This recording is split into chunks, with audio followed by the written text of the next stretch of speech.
Going on there, YouTube? Gene from G&A Cichlids and Reptiles. Coming at you with another video, real short. Sorry for the glare. This is one of the new guys I promised to show you. It's what they had described as a lucky flower horn. And you see his little bump already coming in.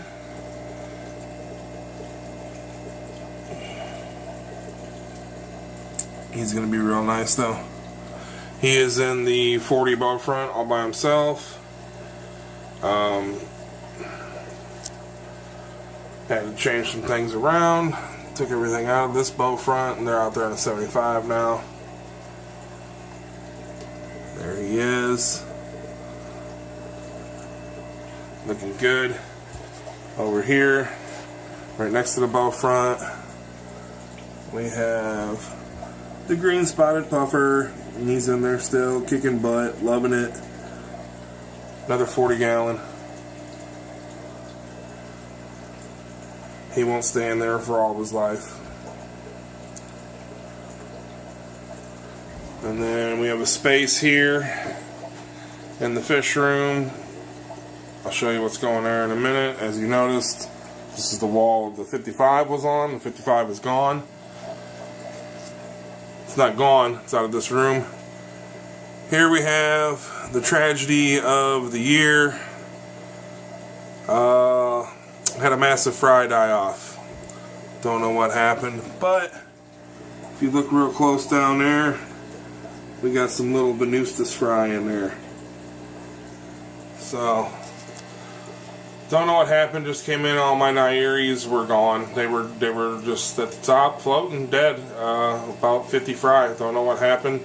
So we brought the tank down and gave it a new background, gave her a nice good scrubbing, and that's what the little 20 gallon's like now. Over here in the 10 gallon, we still have a couple of the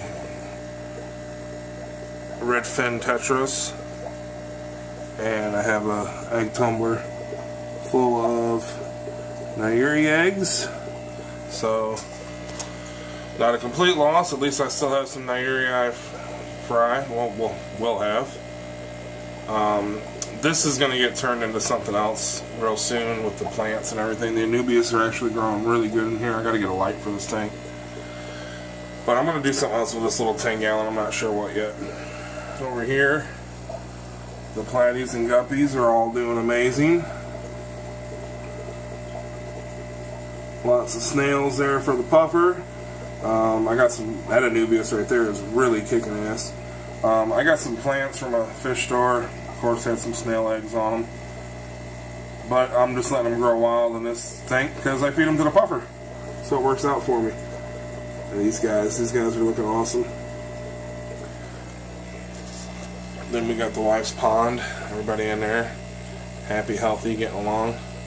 I have the 110 gallon horse trough ready to go.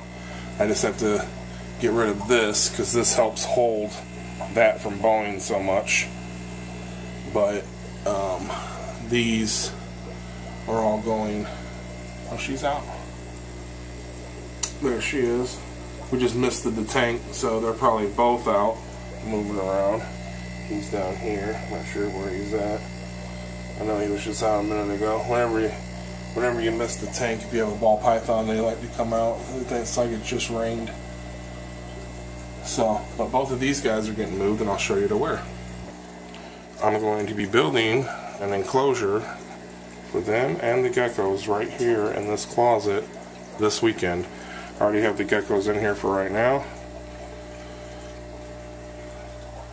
Here's my female, my male. Trying to get a good shot of her. It's pretty dark in here. Hey, girl.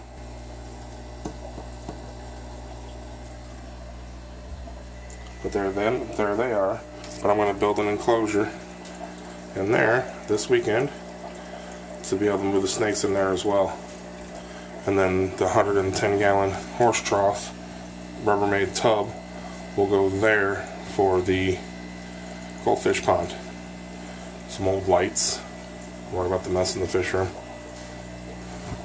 That There you have it. Those two tanks are on the wall the 55 used to be on. Something else is going right there. I'll show you in just a second. And now out to the living room. So now you have what is going in the other spot in the fish room. It's this 25-gallon hexagon tank. Another, what they had labeled as a lucky flower horn.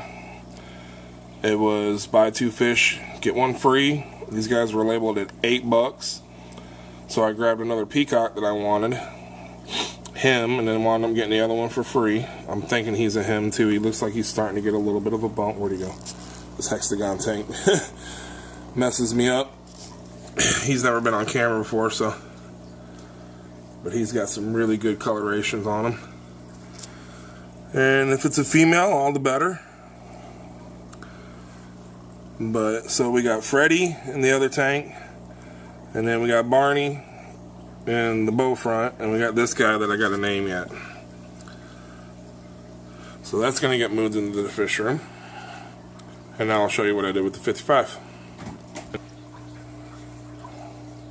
And here's the 55 with some changes in fish. Took some fish from the 75 that I'm going to be getting rid of and put in here. I'm going to get rid of quite a few of these redfin borlei females, the dragon bloods you see.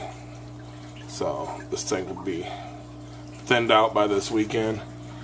Taiwan Reef looking really good. I'm trying to mate with the female. I will be keeping her and the female Nairis. The male Nairi, he's colored down a little bit right now. The Tropheus will be staying. Everybody says you should have these guys in a species only tank, and I mean I agree for the most part. I mean I would like to have them with like 6 or 7 other of their kind, but I'm gonna tell you, I've had these guys for over a year, and they've switched tanks with guys and everything else, and they do just fine in here with these big boys. Same thing with the Lake Victoria Nairi. They do just fine in here with these Malawis. So, but there's the 55. I'm gonna probably paint the stand black to match, because all the other stands in the living room here are black. And then it sits right next to the 180, which I've moved all the rocks around in it. It's finally cleared out. All the rocks from Universal Rocks. I actually sell these at my local pet store now. That was a Petco rock, I think. I'm not sure. PetSmart rock. But all those have been moved. All these guys are looking good.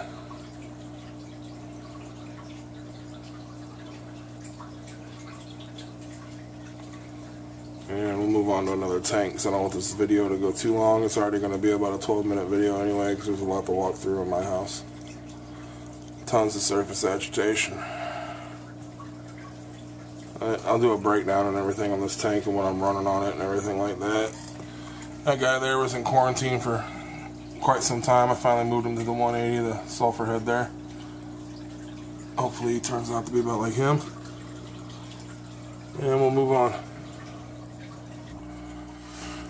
Alright, so this one's got a little glare on it now because the 55 is right across from it, but as you can see, I moved a lot of the fish from the 55 into this 75 to grow out. And the Frontosa. I know he's a Frontosa. I bought him as a Frontosa. This fish was given to me with the 75 or with the other 55. I'm not sure if he's a Frontosa or one of those fake Frontosas, but he's in there. A couple of my juveniles I'm trying to get colored back up. There's a little sulfur head there, getting some nice color on him. A little guy there, looking really good for a 2.5-inch fish.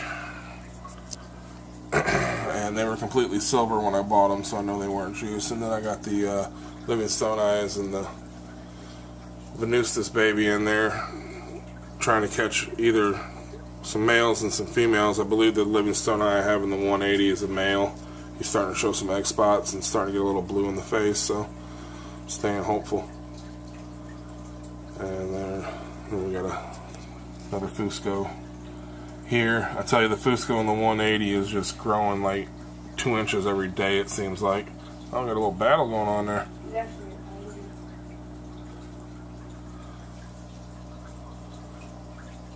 And we'll move on to the other tank real quick. There's Freddy, finally out. Maybe I won't freak him out with the camera this time. Turn to the side, buddy. There he is. Freddy is starting to look really, really good. He's going to be getting him a bigger tank here real soon.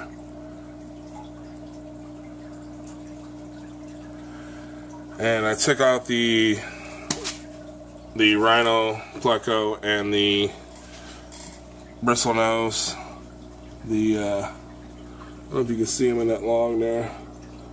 The striped Raphael and the spotted Raphael catfish are still in there. All the snails are still in there.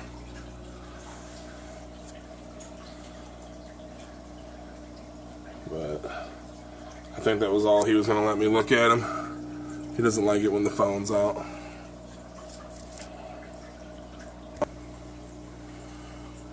And here we are for the last stop over at the South and Central / Central American tank.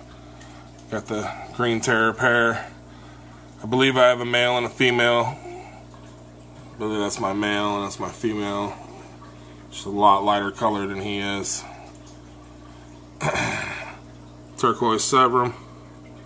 Little Jack Dempsey there. Bigger Jack Dempsey right there. He likes to guard this, though. He doesn't come out much. When he does, he's chasing somebody off. I don't know if you can see it, but I can see it through there. You can see the teeth on him. He's a brute. And then down there's one of my it's my Blue Phantom Plecostomus.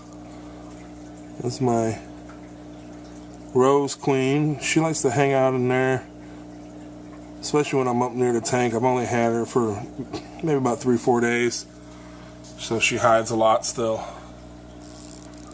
Little red-sided Oscar, he's still in there kicking. My lobster is back there somewhere. And same with a Jaguar cichlid, which is only about 1.5 to 2 inches. And I don't know, maybe I can get it from the top. No, it'd be too much surface agitation. In there is another Rose Queen, which I believe is my male, but he likes to defend that spot. And about the only time you ever see him is when someone's swimming over top of him, or if you feed some food. One of these days we'll get them on camera, and hopefully they'll stop being so shy once they settle into the tank. Well, nobody's abusing them or anything. It's just because I'm sitting in front of the tank. So there you guys have it. If you haven't already, please like and subscribe. I'll show you some more as soon as I get the rest of the fish room set up. So thanks for watching, and remember, if you're not a member to the MAC group and you guys are into fish keeping, go over to Mixed African Cichlids on Google+. Join those guys. Great group of guys right there. And I'll put a link in the description. And you guys, peace out. Have a good one.